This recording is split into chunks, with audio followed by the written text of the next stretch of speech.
Hashtag abandoned in deep space. Part 1. Commander Zekthara felt the cold metal deck plates through her boots as she stumbled through the dying corridors of the research vessel Luminous Dawn. Emergency lighting cast eerie red shadows across the walls, and the air recyclers wheezed with each labored breath they took. The ship was dying, just like her crew. "Status report," she called out, her voice echoing in the empty hallway. No response came back. She already knew why. Of the original crew of 47 researchers and support staff, only 12 remain alive. The others had succumbed to the plague that swept through their ship 3 weeks ago.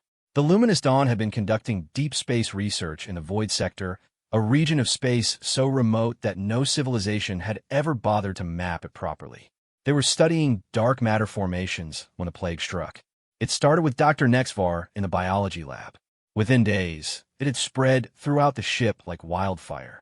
Zekthara made her way to the bridge, where she found Lieutenant Vordash hunched over the communications console. His normally purple skin had turned a sickly gray color, and his breathing was shallow. The plague was taking him too. "Any response to our distress signals?" Zekthara asked, though she already knew the answer. Vordash shook his head weakly. "Nothing, Commander. We're too far from any known trade routes. The nearest Galactic Coalition outpost is 6 months away at maximum warp. Our engines can't maintain that speed for more than a few days." Zekthara slumped into her command chair. 6 months. They didn't have 6 days, let alone 6 months. The plague was killing them faster than their medical team could find a cure. Dr. Linera had worked tirelessly in the medical bay, but even she was showing symptoms now. The bridge fell silent except for the steady beeping of various systems. Each beep reminded Zekthara that their ship was slowly falling apart around them. Life support was at 60% and dropping. The reactor was stable for now, but without proper maintenance, it too would eventually fail. "Commander," Vordash said suddenly, his voice barely above a whisper. "There's something on the sensors." "A ship." Zekthara's heart skipped a beat. She rushed to the sensor console and stared at the readings. There, on the edge of their detection range, was indeed a vessel. But the signature was unlike anything in the Galactic Coalition database. "Can you identify it?" she asked. "Negative. The design is completely unknown. The engine's signature suggests some kind of fusion drive, but the configuration is strange." Zekthara studied the readings more carefully. The ship was approximately 200 meters long, much smaller than their research vessel. Its hull composition appeared to be some kind of steel alloy, primitive by Galactic Coalition standards. Most puzzling was its trajectory. It seemed to be deliberately heading toward their location. "Have they responded to our distress signal?" "Unknown. The signal appears to be bouncing off some kind of interference. But they're definitely coming this way." For the first time in weeks, Zekthara felt a spark of hope. Maybe, just maybe, they weren't going to die alone in the void after all. She opened the ship-wide communication system. "Attention remaining crew. This is Commander Zekthara. We have detected an unknown vessel approaching our position. All crew members are to report to emergency stations immediately. Medical team, prepare for possible contact with alien pathogens. Security team, standard first contact protocols." As the hours passed, the unknown ship drew closer. Zekthara watched the sensors obsessively, noting every detail about the approaching vessel. It maintained a steady course and speed, suggesting deliberate action rather than coincidence. Someone or something on that ship had detected their distress signal and was coming to investigate. Dr. Linera dragged herself to the bridge, her normally bright blue skin now pale and blotchy from the plague. "Commander, I've analyzed our remaining medical supplies. If this unknown ship has hostile intentions, we're in no condition to defend ourselves. The plague has weakened us too much." "I know, Doctor. But right now, there are only hope." The bridge crew watched in tense silence as the unknown vessel approached. At 50,000 kilometers, they could make out more details through their telescopes. The ship had a sleek, angular design with large engines at the rear. Strange markings covered its hull, symbols that matched nothing in the Galactic Coalition's linguistic databases. At 10,000 kilometers, the unknown ship slowed and began broadcasting on multiple frequencies. The signal was strong and clear, but the language was completely alien. The universal translator struggled to make sense of it, producing only fragments and nonsense words. They're trying to communicate, Vor-Dash reported. But the translation matrix can't decode their language. Zekthara made a decision that would either save them all or doom them completely. Open a channel. All frequencies. Channel open, Commander. Zekthara took a deep breath and spoke into the void, hoping that whoever was on that ship would understand her desperation, if not her words. Unknown vessel. This is Commander Zekthara of the Galactic Coalition research ship Luminous Dawn. We are in critical need of assistance. Our crew is dying from an unknown plague, and our ship systems are failing. Please help us. The response came immediately, but in that same alien language. The universal translator managed to pick out what might have been greetings and questions, but nothing concrete. Then, something unexpected happened. The alien ship began transmitting mathematical sequences, prime numbers, geometric formulas, basic physics equations, universal concepts that any spacefaring civilization would understand. They're trying to establish a common communication base, Dr. Linera observed. Clever approach. Zekthara ordered Vor-Dash to respond with their own mathematical sequences. For the next hour, both ships exchanged increasingly complex mathematical and scientific concepts. Slowly, painfully, a basic communication protocol began to emerge. The first translated message from the alien ship was simple but profound. We hear your call for help. We are coming. As the unknown vessel drew closer, Zekthara could see it more clearly. The design was functional rather than beautiful, built for efficiency and durability rather than aesthetics. But there was something reassuring about its solid construction and steady approach. Commander, Vor-Dash said suddenly, his voice filled with amazement. I'm detecting multiple life signs on that ship, and they're completely unknown to our databases.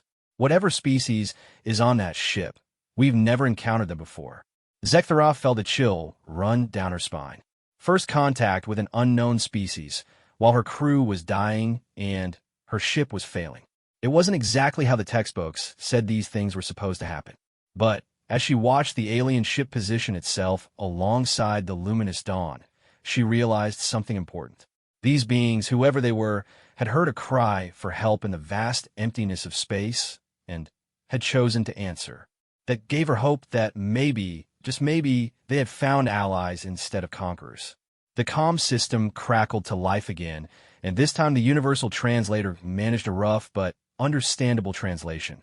This is Captain Sarah Chun of the UES Endeavor. We received your distress signal. Permission to come aboard and render assistance. The name was strange, as was the concept of UES, but the intent was clear. Help had arrived from the most unexpected source imaginable. Hashtag abandoned in deep space. Part 2 Commander Zekthara stared at the view screen as the alien ship extended a docking tube toward their airlock. The vessel moved with practiced precision, its crew clearly experienced in emergency rescue operations. The strange markings on its hull were now visible in detail, symbols that looked almost like simplified pictures combined with geometric shapes. Commander, Dr. Linera whispered, swaying on her feet as the plague continued to weaken her. We should establish quarantine protocols. If these beings are immune to our plague, we could accidentally infect them. Already considered, Doctor. But at this point, we have no choice but to trust them. The docking procedure completed with a soft thud that resonated through the ship's hull. For several minutes, nothing happened. Then, the airlock sensors indicated that someone was cycling through from the other side. Zekthara positioned herself in front of the airlock, flanked by the 2 remaining security officers who were still healthy enough to stand. She wasn't sure what to expect when those doors opened. The airlock hissed open, and Zekthara got her first look at a human being.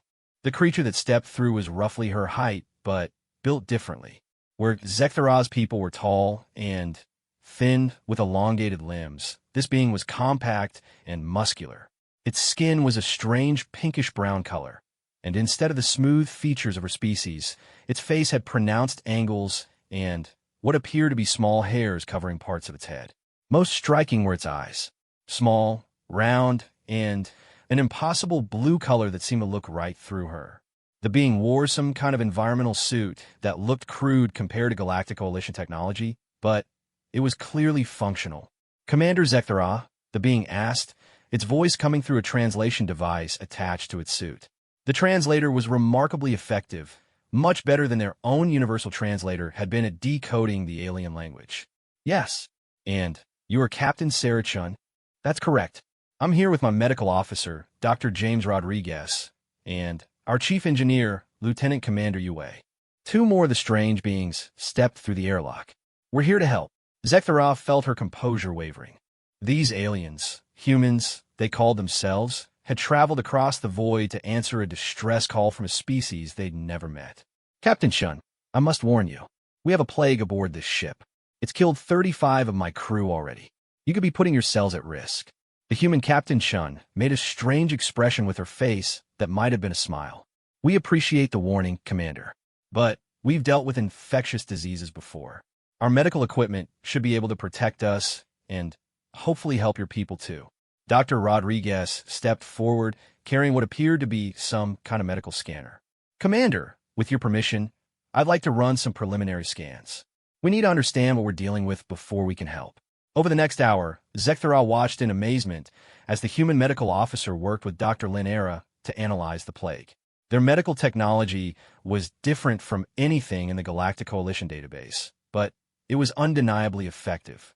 Fascinating, Dr. Rodriguez muttered, studying his scanner readings. This appears to be a synthetic virus, possibly created as a biological weapon, but it's been modified extensively. Dr. Linera looked up from her own scanner. Synthetic? We assumed it was a natural pathogen that we encountered during our research. No, this is definitely artificial. See these protein markers? They're too regular to be natural.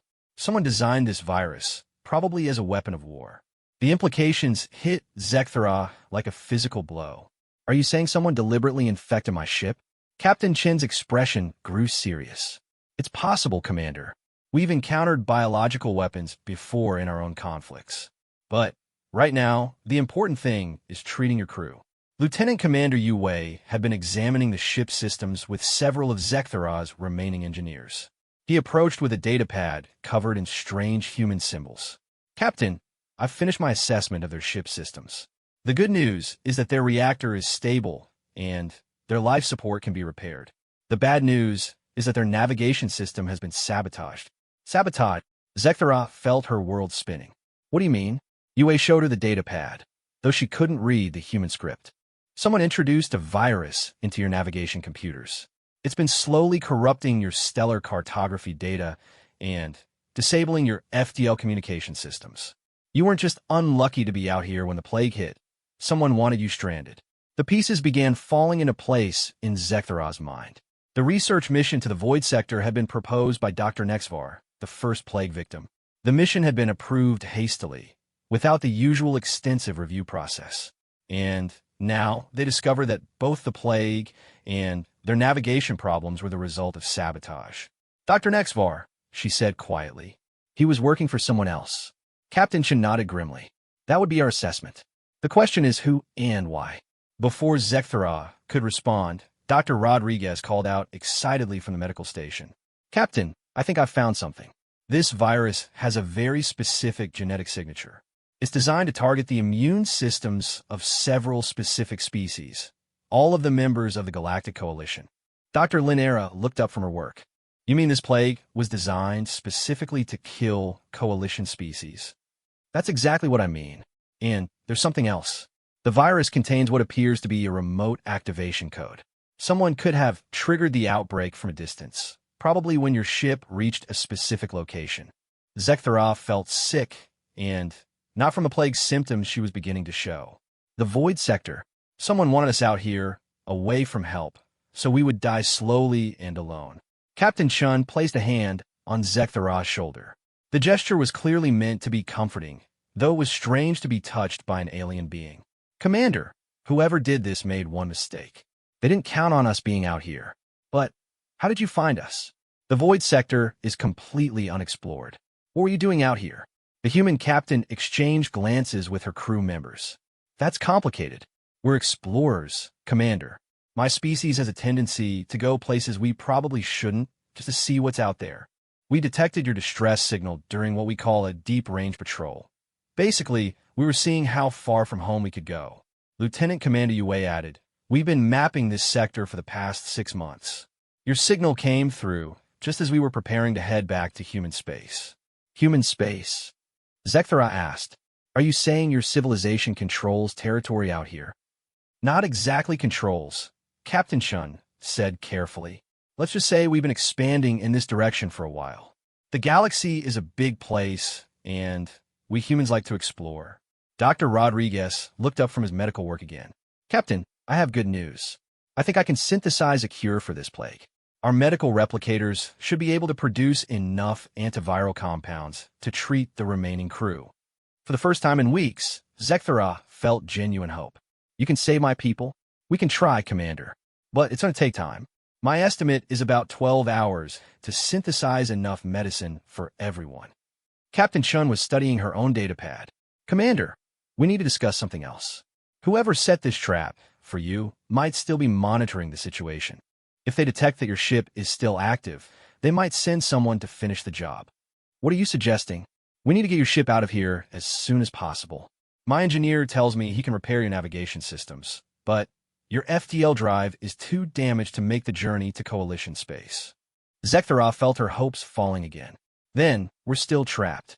Captain Chin smiled that strange human expression again. Not necessarily. Our ship has enough power to tow you part of the way. And there's something else. We've been in contact with other human ships in this sector. The UES Prometheus is about 2 days away.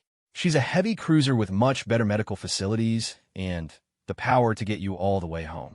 You would do that for us? Even though we're strangers.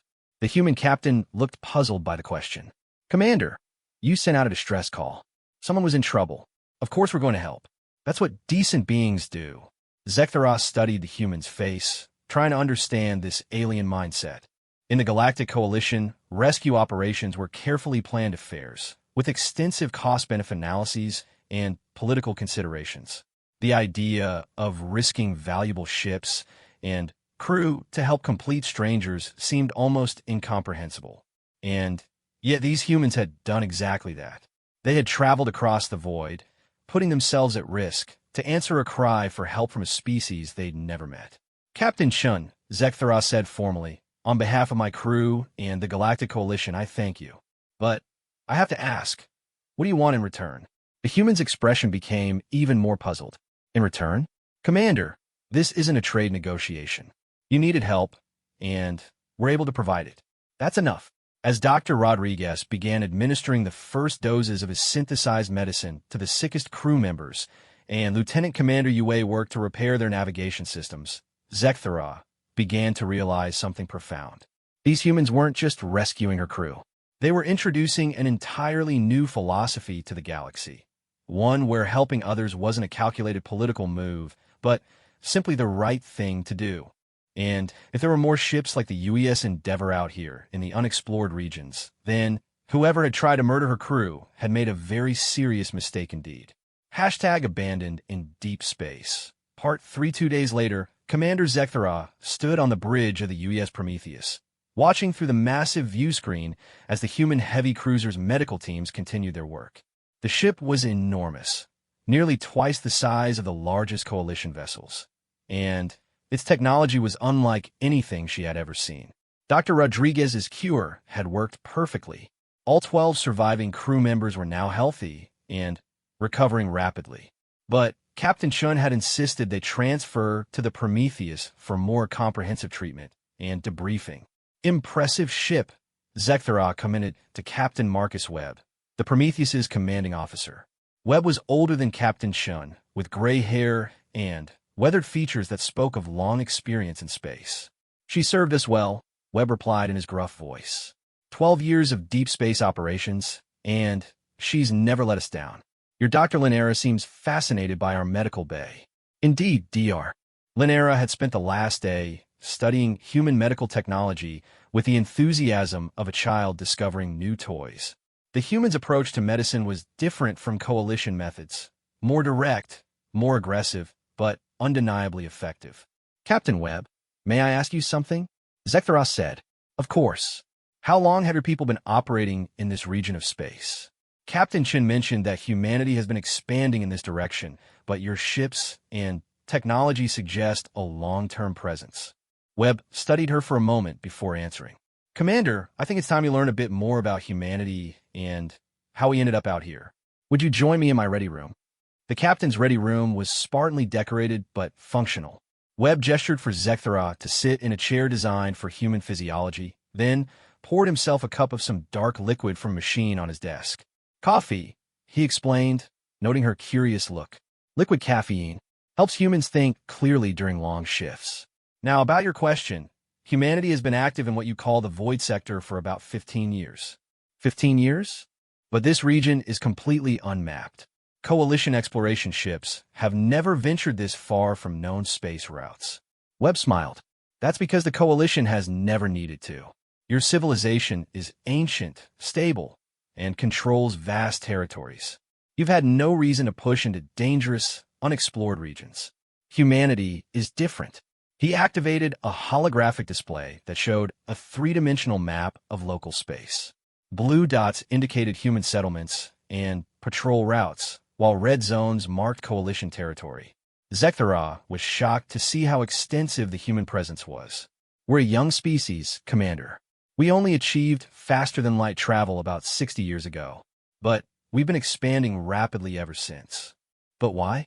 Why push into dangerous, uncharted space when there are safer regions closer to known civilizations? Webb's expression grew serious. Because we learned early in our spacefaring history that the galaxy can be a dangerous place. About 20 years ago, we made first contact with a species called the hegemony. The name sent a chill down Zekthara's spine. The hegemony was a militaristic empire that existed on the far edges of Coalition space. They were known for their aggressive expansion policies and their use of biological weapons. The hegemony attacked several of our outer colonies, Webb continued. They used tactics very similar to what happened to your ship: biological weapons, sabotage, isolation. We learned that in this galaxy, sometimes you need to be ready to defend yourself and others from those who would do harm. So you expanded into the void sector as a defensive measure? Partly, but also because that's just what humans do. We explore. We push boundaries. We go places others haven't been, just to see what's out there. Webb's expression softened slightly. And sometimes, that means we're in position to help when others need it. A soft chime indicated an incoming message. Webb activated his communicator. Captain, this is Dr. Sarah Kim in the medical bay. Commander Zekthara's crew is fully recovered, and we've completed our analysis of the biological weapon. I think you and the commander need to see this. On our way, Doctor. The Prometheus's medical bay was a marvel of technology and efficiency. Dr. Kim, a young woman with short black hair and intense eyes, led them to a large display screen showing complex molecular diagrams. The virus that infected your crew is definitely hegemony in origin, Dr. Kim explained, but it's been modified extensively. Someone has improved its lethality and added new targeting genes. Dr. Linera joined them, looking much healthier than she had in weeks. Dr. Kim has been explaining their analysis methods to me. Captain Webb, this virus is far more sophisticated than anything we've seen from the hegemony before. What are you saying, Doctor? Zekthara asked. Dr. Kim highlighted several sections of the molecular diagram.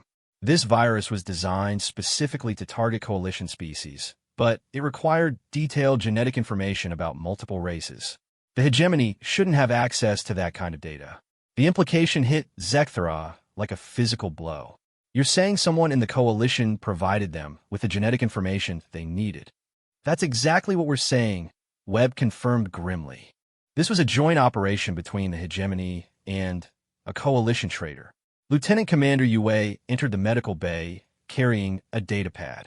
Captain, I've finished analyzing the sabotage virus in their navigation system. It contains tracking subroutines that were sending regular updates to a hidden transmitter. Someone was monitoring our position the entire time, Zekthara realized. They knew exactly when the plague struck and how long we had left. Webb nodded. The question is, why go to all this trouble to eliminate one research ship? What were you really investigating out there? Zekthara thought back to their mission briefing. We were studying dark matter formations in this sector. But now that I think about it, Dr. Nexvar, the trader, was very specific about the coordinates he wanted us to investigate. Yue consulted his datapad. Commander, those coordinates are about 50 light-years from here. Long-range sensors show some kind of artificial structure at that location. Artificial structure? Webb's expression grew alert. Show me. The display screen changed to show sensor readings from the target coordinates. What they saw made everyone in the room fall silent. At the specified location was a massive space station, clearly artificial, but of unknown design. That's not coalition technology, Dr. Linera observed. It's not hegemony either, Webb added, but it's definitely active. We're detecting power signatures and what appears to be ship traffic. Zektheros studied the readings more carefully. The station is positioned at the junction of several space lanes that would become major trade routes if this region were ever fully explored. Someone is building a military base, Webb concluded, a staging area for operations against both coalition and human territories. Your research mission wasn't about dark matter. It was about locating the station. But why kill us if they wanted us to find it? Yue Wei answered, because once you found it, you were supposed to die. The station's existence would remain secret, and the coalition would assume your ship was lost in an accident. No one would come looking for a secret base in an area where no one was supposed to be. Webb activated his ship's communication system. Bridge, this is the captain. Set course for the coordinates Lieutenant Commander Yue Wei is transmitting. Maximum stealth protocols. Captain, Zektheros protested. That could be extremely dangerous. If there's a joint hegemony coalition operation out there, they'll have significant military assets. Commander, someone tried to commit genocide against your crew as part of a larger plot that threatens both our civilizations. We're not going to ignore that. Webb's expression was hard as steel. Besides, intelligence gathering is what the Prometheus does best. Dr. Kim looked up from her analysis. Captain, there's something else. The genetic information used to design this virus included samples from several species that aren't members of the coalition, including humans. The medical bay fell silent as the implications sank in. Whoever was behind this had been planning operations against humanity as well. They have information about our genetic structure? Webb asked quietly. Detailed information. Enough to design biological weapons specifically targeting human physiology. Zektheros watched the humans' faces change as they absorbed this news. The easy confidence they had shown before was replaced by a cold, calculating anger that made her grateful these beings were her allies rather than her enemies. Captain Chun, Webb said into his communicator, return to the Endeavor and proceed to human command. Report everything we've discovered and request immediate reinforcement. Tell them we have confirmation that the hegemony has human genetic data and is actively developing biological weapons. Understood, Captain. What about you? The Prometheus is going hunting. Someone wanted Commander Zektheros' crew to die alone and forgotten in the void. I think it's time we show them what happens when you threaten innocent people in human space. As the massive ship changed course toward the mysterious coordinates, Zektheros realized that her rescue had revealed something much larger than a simple research mission gone wrong. A conspiracy that threatened multiple civilizations had been uncovered, and now these remarkable humans were preparing to confront it head-on. She only hoped they weren't flying into a trap that would make her crew's original situation look like a minor inconvenience. #abandoned in deep space. Part 4. 3 days into their journey toward the mysterious coordinates, the UES Prometheus approached the target location under full stealth protocols. Commander Zektheros stood on the bridge beside Captain Webb, watching as the main screen gradually resolved the image of the massive space station. The structure was even larger than their initial sensor readings had indicated, easily 10 kilometers across, and bristling with weapon emplacements. Ships moved in and out of docking bays with military precision, and the entire station hummed with activity. Sensor analysis complete, Captain, reported Lieutenant Sarah Park from the science station. We're detecting ships from at least 6 different species, including hegemony vessels and what appear to be coalition craft. Coalition ship. Zektheros leaned forward, studying the tactical display. Can you identify their origin? Lieutenant Commander Zhang, the Prometheus's tactical officer, manipulated the sensors for a closer look. Commander, those coalition ships are flying under the banner of the Kethmar Trading Consortium. Zektheros felt her blood freeze. The Kethmar were one of the most powerful trading houses in coalition space, with political influence that reached the highest levels of government. If they were involved in this conspiracy, the implications were staggering. Captain Dr. Linera whispered, approaching from her workstation. I've been analyzing the station's design. It's not built for trade or research. This is a weapons manufacturing facility. Captain Webb's expression grew even more grim. What kind of weapons, Doctor? Biological warfare production on a massive scale. The station has extensive laboratory facilities and what appear to be large-scale synthesis chambers. They could produce enough biological weapons to target entire star systems. Lieutenant Park looked up from her sensors. Captain, I'm detecting launch signatures from the station. 3 ships are heading directly for us. They've spotted us? Webb asked. Negative. Their trajectory suggests they're heading for Coalition space. But, Captain, one of those ships is transmitting the identification codes of a Coalition diplomatic vessel. Zektheros studied the readings more carefully. The Peaceful Envoy. That's Ambassador Keth Nor's personal ship. He's scheduled to attend the Coalition Council session next week. The pieces fell into place with horrifying clarity. Captain, if Ambassador Keth Nor is carrying biological weapons to the Coalition Council session, he could wipe out the entire leadership of your civilization in one attack, Webb finished grimly. How many species are represented on your council? 47 member species, plus observers from dozens of others. If a biological weapon targeted the council chambers, Zekthera couldn't finish the thought. The death toll would be in the hundreds of millions, counting the political chaos that would follow. Webb turned to his communications officer. Lieutenant Morrison, give me a secure channel to Human Command. Priority Alpha. Channel established, Captain. Command, this is Captain Webb aboard the Prometheus. We have discovered an imminent threat to Coalition space. Request permission to engage hostile forces. The reply came back immediately. Prometheus, this is Admiral Hayes. Permission granted. Use all necessary force to prevent that weapons shipment from reaching Coalition space. Reinforcements are en route. Webb turned to his tactical officer. Zhang, plot an intercept course for those ships. Maximum acceleration. Course plotted, Captain. We'll intercept them in approximately 4 hours. Sir, Lieutenant Parr called out. The station is launching additional ships. 12 vessels, all heavily armed. They're moving to intercept us. Zekthera watched in amazement as the human crew responded to the threat with calm professionalism. There was no panic, no hesitation, just smooth, coordinated action. Dr. Linera, she called to her chief medical officer, take a security team and get to the emergency pods. If this goes badly, Commander, Captain Webb interrupted. With respect, your people aren't going anywhere. We're going to need every advantage we can get, and you know more about Coalition technology than anyone else on this ship. But, Captain, we're not trained for combat. Webb smiled, that strange human expression she was learning to recognize. Neither were we, originally. But sometimes good people have to fight bad people, or the bad people win. He turned to his crew. All stations, this is the captain. We are about to engage hostile forces attempting to transport biological weapons for use against civilians. I know this isn't what any of us signed up for when we joined the exploration service, but sometimes explorers have to become protectors. Make humanity proud. The next 4 hours passed in a blur of preparation and increasing tension.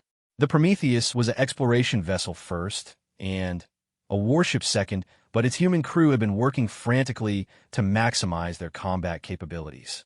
Dr. Linera had collaborated with the human medical staff to synthesize antidotes for the known biological weapons, just in case their containment failed during combat.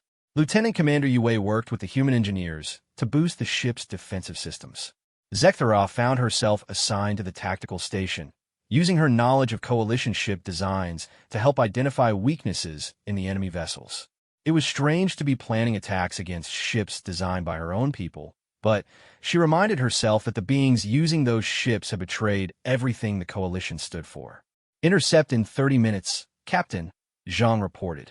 The diplomatic ship is maintaining course for Coalition space, but the escort vessels are moving to engage us. Very good. Helm, take us in. Remember, people, our primary target is that diplomatic ship. Everything else is secondary. The battle, when it came, was unlike anything Zekthera had ever experienced. The human crew fought with a cold efficiency that was terrifying to behold. When the first enemy ship opened fire, the humans responded with overwhelming force, crippling the attacker in seconds. Target their weapons and engines, Webb commanded as they closed with the second escort ship. I want prisoners for interrogation. But the enemy crews had other ideas. Rather than surrender, the damaged ships began self-destructing, denying the humans any chance to capture intelligence or prisoners. Fanatics, Webb muttered. Jean, concentrate fire on the diplomatic ship. We can't let those weapons reach Coalition space. The peaceful envoy was fast and well-defended, but it was designed for diplomacy, not warfare. Under concentrated fire from the Prometheus's weapons, its shields began to fail. Sir, they're transmitting, Lieutenant Morrison reported. Let's hear it. The main screen showed the bridge of the peaceful envoy, where Ambassador Kethnor stood in his ornate robes. But his expression was one of pure hatred, not diplomatic dignity. Human scum, he snarled. You have no idea what forces you're interfering with. The coalition has grown weak and complacent. It's time for stronger leadership to take control. Ambassador, Captain Webb replied calmly. You're transporting biological weapons with the intent to commit genocide. Surrender now, and you'll be treated according to galactic law. Kethnor's laugh was filled with malice. You think this is about one shipment of weapons? We have agents throughout Coalition space. Even if you stop us here, the plan will continue. Zekthara stepped forward. Kethnor, I'm Commander Zekthara of the Luminous Dawn. Remember me? I was supposed to die in the Void Sector so your little weapons factory could remain secret. The ambassador's expression faltered for a moment. Impossible. You're dead. The plague. Your plague was cured by these humans you despise so much. And now we're going to stop you from murdering the Coalition Council. The Council is corrupt and weak. Kethnor shouted. They've led us into stagnation while younger species like these humans expand and grow strong. The hegemony offers a better path. Strength through unity, order through force. Sir, Zhang interrupted. Their weapons systems are charging. They're preparing to fire. Take out their engines, Webb ordered. Full spread. The Prometheus's weapons struck the peaceful envoy with devastating precision. The diplomatic ship's engines erupted in flames, leaving it drifting helplessly in space. Sir, we're being hailed by multiple ships, Morrison reported. Coalition vessels approaching from Sector 7 and human reinforcements from Sector 12. The main screen split to show the bridges of a Coalition heavy cruiser and a human battleship. Zekthara recognized Admiral Veltash of the Coalition Navy, while the human ship was commanded by Admiral Hayes himself.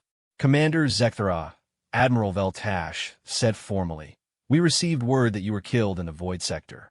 I'm pleased to see reports of your death were greatly exaggerated. Thank you, Admiral. But we have a bigger problem. Ambassador Kethnor and the Kethmar Trading Consortium have been working with the hegemony to develop biological weapons. They were planning to attack the Coalition Council. Admiral Hayes spoke up from his ship. We've been tracking hegemony movements for weeks. Captain Webb, excellent work intercepting that weapons shipment. Our intelligence suggests this is part of a much larger operation. As the combined human and Coalition fleets secure the area and began investigating the weapons station, Zekthara realized something profound had just happened. For the first time in galactic history, human and Coalition forces had worked together to prevent a catastrophe. But as she watched the interrogation feeds from the captured conspirators, she learned that Kethnor had been telling the truth about one thing. This was just the beginning. The conspiracy reached deep into both Coalition and human space, and the real battle was yet to come. The humans had answered her distress call and saved her crew. But in doing so, they had uncovered a threat that would require both civilizations working together to defeat. And somehow, Zekthara had become the bridge between them. Hashtag abandoned in deep space. Part 5 6 months after the discovery of the weapons station, Commander Zekthara stood in the assembly hall of the Coalition Council, watching as representatives from 47 species debated the most important decision in galactic history. The Great Chamber buzzed with dozens of languages as translators worked overtime to keep communication flowing. At the center of the debate stood Captain Marcus Webb and Admiral Sarah Hayes, representing humanity in its first formal appearance before the Coalition Council. The humans had been invited to address the assembly after their role in exposing and stopping the Kethmar hegemony conspiracy.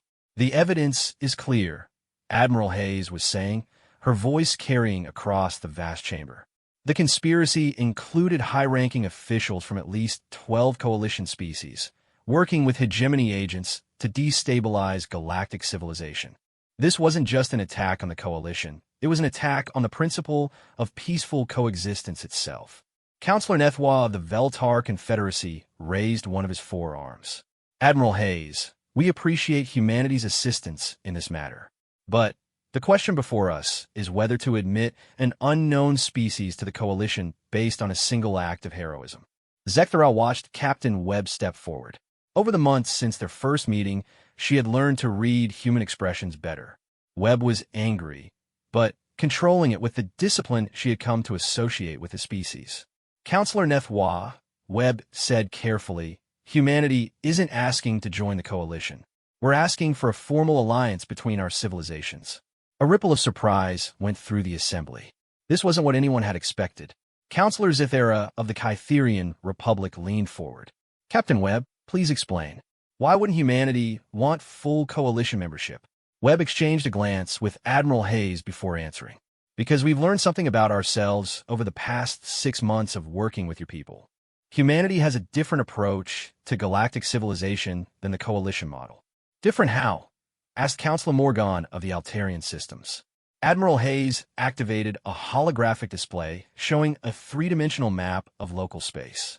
The coalition has built a stable, peaceful civilization based on careful expansion and diplomatic solutions.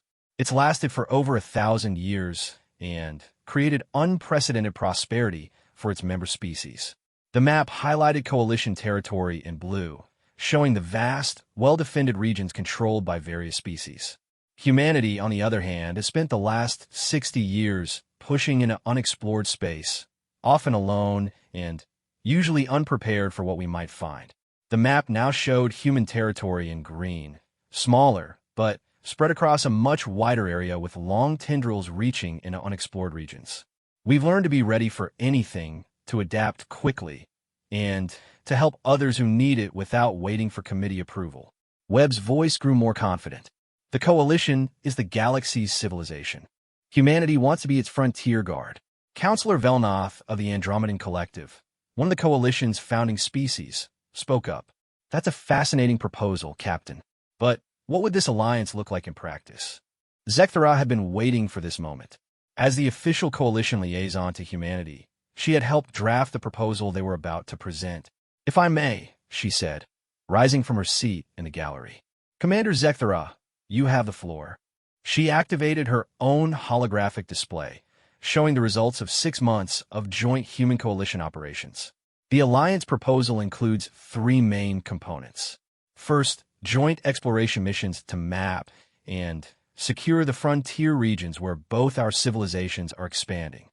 The display showed dozens of systems where human and coalition ships had worked together, investigating strange phenomena and establishing peaceful first contact with previously unknown species. Second, a rapid response protocol for emergency situations. Human ships will be positioned throughout frontier space to provide immediate assistance to any vessels in distress, regardless of species or political affiliation. The image changed to show the locations of human patrol ships, positioned to cover vast areas of space that would be impossible for coalition forces to monitor effectively. Finally, intelligence sharing and joint operations against threats like the hegemony conspiracy. Humanity's exploration activities put them in contact with potential dangers before they can threaten core coalition space. Councillor Yethmar of the Centaurian Alliance, whose species had lost several colonies to hegemony raids, nodded approvingly. This proposal has merit. But what does humanity gain from such an arrangement? Captain Webb answered, access to coalition technology, scientific knowledge, and diplomatic support. But more importantly, we gain partners who share our values of protecting innocent life and promoting peace. There's something else, Admiral Hayes added. During our joint operations, we've discovered that humanity and the coalition complement each other perfectly. Your species have thousands of years of experience in building stable civilizations. We're good at dealing with chaos and the unexpected. Together, we're stronger than either could be alone.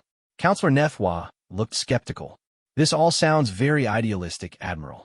But what guarantee do we have that humanity won't become aggressive expansionists like the hegemony? The question hung in the air for a long moment. Then Captain Webb did something that surprised everyone in the chamber. He laughed. Counselor, 6 months ago we found Commander Zekthara's ship dying in the void. My crew risked their lives to save people they'd never met, from a species they'd never encountered, for no reward other than knowing it was the right thing to do. Webb's expression grew serious. That's who humanity is. We go into the darkness so others don't have to. We answer distress calls even when it's dangerous. We protect people because that's what decent beings do. He gestured to Zekthara and her crew, who were seated in the gallery. Ask Commander Zekthara if she thinks humanity is a threat to peaceful civilizations. All eyes turned to Zekthara. This was the moment she had been preparing for over the past months. The decision that would shape the future of galactic civilization rested, in part, on her words. Counselors, she began, 6 months ago my crew and I were abandoned to die in the void by conspirators who wanted to destroy the coalition from within. We sent out a distress call, not expecting anyone to hear it, let alone answer it. She paused, looking around the vast chamber at representatives of dozens of species. The humans who found us didn't ask what we could offer them in return. They didn't calculate the political advantages of helping us. They didn't even know if we were friendly or hostile. They helped us because we needed help, and they were able to provide it. Her voice grew stronger. In doing so, they uncovered a conspiracy that would have destroyed our civilization. They fought and bled to protect people they barely knew. And now they're offering to continue doing that, not just for the coalition, but for any innocent beings who need protection. Zekthara stood up, her voice carrying to every corner of the chamber. Counselors, I have worked closely with humans for 6 months. I have seen them risk their lives for strangers. I have seen them share their technology freely. I have seen them choose to help rather than to conquer, to protect rather than to exploit. She looked directly at Captain Webb and Admiral Hayes. Humanity isn't asking to join our civilization because they want to change it. They're offering to protect it because they believe it's worth protecting. The question isn't whether we can trust them. The question is whether we're wise enough to accept their help. The debate that followed lasted for hours, but Zekthara could tell that the tide had turned. One by one, the council members spoke in favor of the alliance. Even Counselor Nethwa eventually admitted that the proposal had merit. When the final vote was called, it was unanimous. The Human Coalition Alliance was formally established, creating the first partnership between the coalition and an external civilization in over 300 years. As the council session ended and representatives began filing out of the chamber, Captain Webb approached Zekthara. Commander, thank you. That speech made all the difference. Zekthara studied the human's face, still learning to read their expressions after all these months. Captain, I only told them the truth. Your species saved my crew, exposed a conspiracy, and prevented a genocide. Actions speak louder than words. What will you do now? Admiral Hayes asked, joining them. I understand you've been offered a position in the new Joint Command structure. Zekthara nodded. I'll be commanding the CSS Unity, the first Joint Coalition human vessel. My crew and I will be working with Captain Chen's people to establish the new frontier patrol protocols. It's going to be interesting, Captain Webb observed. 2 very different civilizations learning to work together. Different, yes, Zekthara agreed. But that's what makes it work. The coalition brings wisdom and stability. Humanity brings courage and adaptability. Together, we can face whatever threats emerge from the unknown regions. As they walked out of the council chamber together, Zekthara reflected on how much had changed since that desperate day when her ship was dying in a void. A simple distress call had led to first contact, then alliance, and now partnership between civilizations. But most importantly, it had proven something that both species needed to learn. In a vast and often dangerous galaxy, no one had to face the darkness alone. Sometimes, help came from the most unexpected places, offered by people who asked for nothing in return except the chance to do the right thing. And as the first joint Human Coalition patrol ships prepared to launch into unexplored space, Zekthara knew that the galaxy had become a safer place for all innocent beings who called it home. The age of cooperation had begun, born from a human ship that answered a desperate call in the void.